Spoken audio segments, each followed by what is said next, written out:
Alright guys, so I just wanted to show you a glitch effect that is common in like a lot of intros you see on YouTube. So this one you're using Photoshop because you're going to have to edit the BC Athletics logo, which I have right here. So right now I have my tools in Photoshop. I'm going to hit the crop tool right here. I'm going to left click and drag to remove the Adidas logo. You want to even it up, make sure even on all sides. When you're done, hit the check mark, it's cropped. This is a PNG file. That's the one that I use. You can see it here in the tab. You want to use that one because you want the around the logo to be transparent. I'm going to go to File, Save As. I'm going to put everything in one folder. Leave it as a PNG. I'm checking it as a copy because I don't want to replace over the original, and then I'm going to hit Save. I'm going to cancel this because I already have this, okay? So what is the glitch effect? So After Effects is what you use for your special effects because Adobe Premiere cannot do like certain animations and text effects, so this takes it to the next level of the BC logo on the screen, and this is what it's going to look like when you're done. So you're doing the effect in After Effects, but then you're bringing it into Adobe Premiere because that's where you have your video editor. You could technically do this all in After Effects. I just don't recommend it because this, at least at my house, it runs a little slower. It renders slower. Premiere does a little bit better job rendering, so you get a real idea of what it's going to be like instead of having to render it out and then you could see it. So here you got your timeline. This is like your kind of like your assembly in Adobe Premiere, okay? This gives you information about your whatever effects or whatever you have selected. Okay, that's similar like in Adobe Premiere. This is where you would find like any of your additional panels like for your effects and things like that. So instead of having these on the top like in Premiere, they're on the right hand side. Okay, so I'm going to play this for you. I'm just going to hit the space bar. And so this is the glitch effect. And so I want you to do it on the BC Athletics logo. I think this would be great to kind of make it look a little bit more kind of updated and edgier. Okay, so hit the space bar again. Automatically stops. Okay, so the blue line is your playhead. This tells you how many seconds. Okay, so in After Effects, we're going to go to File, and I'm going to say File, New, Project in the menu bar. Okay, so in Premiere, you're used to having a sequence. In After Effects, you have a new composition, which is similar to having like a sequence in Adobe Premiere. So if I click on this, I'm going to call it BC Glitch. Then what I'm going to do is I'm going to look at these settings. We're fine with the bigger setting of 1920 by 1080. As long as it's 16:9 ratio, you're good, square pixels. I would drop this down to a 24 frame per second rate. Resolution is full. Background color can be black because you know in Adobe Premiere you can key out a particular color just like you would green screen it. I'm going to hit, but you can change it. You can cut and get your color picker and pick whatever, but I'm going to leave it at black and I'm going to hit OK. Then I hit OK, and there's my composite. Okay, now I am going to start importing some files into this. Okay, so I'm going to hit Command I or Control I, and then I'll be able to bring in the files that I need. You're going to need this green screen footage glitch, okay? It's free stock. I'm providing that to you, and I would hit Done because now I've imported. I'm going to hit Control I on a PC, Command I on a Mac, and then I'm going to go ahead and bring in that BC logo. Oh, besides doing it that way, I just wanted to show you there's another way you can grab things. Like I could actually go to my folder because I have a folder and I have my BC Adidas logo. You can do like you would in Premiere. You can actually grab, I just move the menu, grab this, drag it into my assembly right there. Boom, it's right there.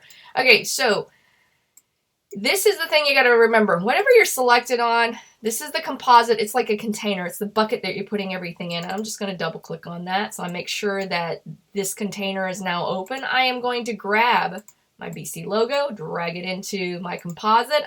I'm then going to left click and drag and hold my glitch video.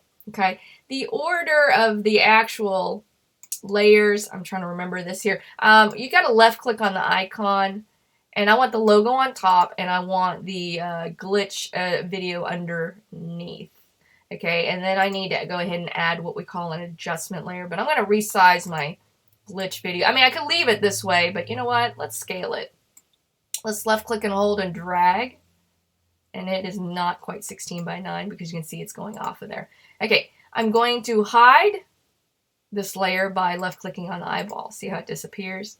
Then I'm going to place what we call an adjustment layer. So you're used to in Adobe Premiere, like sometimes we would do an adjustment layer. We rarely did this. I didn't have you guys do this as much. You can do this in Adobe Premiere. You can create like a blank layer where you apply the effect to that layer and maybe not put it directly on the actual clip, okay, the video clip. So that's what we're going to go to layer, new layer, and we're going to add an adjustment layer. You can also hit the keyboard shortcuts here. All right, so this needs to be at the top. Then under my effects here on the right hand side, I typed in DISP because I'm going to get a displacement map. When I left click and drag this into my timeline, see how the highlighting changes? I want it on my adjustment layer. Okay, so boom. This layer now affects everything below it, just kind of like in Photoshop, you know? So I've applied that glitch effect. Over here, I want to choose, it says adjustment layer 1. Now I want to choose what it's affecting, or what is it going to displace on top of the logo. I don't want the logo on top of itself. I want the screen glitch effect. So I click that. I can already see it kind of taking effect. Then I can go ahead and make my adjustment. So maybe I want more horizontal and see how it shifts as I preview, or less. But I kind of like more. See, I kind of like it going there. Then when I hit the space bar to play it, see, it glitches. Okay. Oh, by the way, I always forget this. I want to bring this in a little bit because I don't need that long of a clip. I probably only want about 5 seconds. Okay. And then the playhead should move in between there. Okay, so now I'm going there. There's my glitch effect. Super easy to do, but you couldn't do this in Adobe Premiere. I'm going to hit the space bar again, and then I'm going to go to File. I'm going to go to Export. And what I'm going to do is add to Adobe Media Encoder Queue. Okay, I'm going to click that. And so that's the thing with After Effects, you need this separate encoder, and it does take a bit of time on my computer. It should hopefully run faster on the computers in the lab.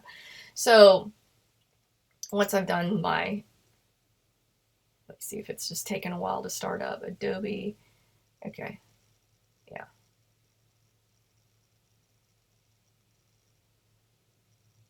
It should automatically launch, so it's probably taking some time on my computer to start. I'm going to pause the video for just a second. All right, guys, sorry about that. I don't want to launch my Adobe Media Encoder. I'm not going to do that, actually. I mean, because it's taking forever. There's another way. It's finally, like, it's really slow on my computer. But here's another way you can go ahead and export. I can go to File. I can go to Export. And I could add it to my render queue. So I want to click that. Pops up here, down here. So what I can do is I have it here, and I accidentally did it twice. I'm going to uncheck that one. I've unqueued that. So this one is the one I'm going to go ahead and render out. And so when we talk about rendering, you're basically telling the computer all the frames that are in that composite, or the composite composition, it's going to put them into one file, okay? So what I'm going to do is I'm best lossless, that's fine. Output to right here, the blue, and you guys know Adobe Premiere, After Effects, they always do it in blue, so I'm going to click on that. I'm going to tell it where to go, so I'm going to say it's on my desktop. On my Mac, I only have QuickTime. I'm going to leave it this as is. It's just going to save it as that file, and I'm going to hit save, and then I'm going to hit render button. So now it's rendering that. It's going to play it, kind of preview it, but it's not as fast as the actual animation. Once it does that, it should clear up, makes a little noise, it's done. See, my media encoder is so slow, so I'm just not doing it that way. I'm going to go to my desktop. I want to pause.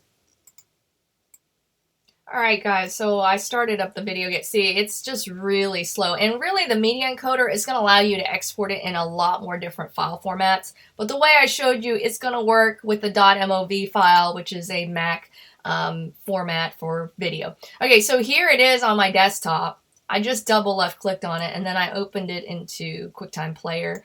We don't have QuickTime Player on a PC, you know, Windows Movie, you know, media player. That's what it's probably going to open up in. Okay, so I'm moving it to the beginning, and then if I hit the play, see, now you get the glitch effect. And so this is the file that I would import into Adobe Premiere as an intro. Key out the black, do in Adobe Premiere, and then the video can show behind it. And you could even fade this out, so you do the glitch, and then it fades out with the opacity in Premiere. So this is kind of a nice way to kind of get your feet wet with After Effects, incorporate that, and kind of bring your videos to the next level. All right, so that's it. That's how you use the After Effects for the glitch effect. Thanks for watching.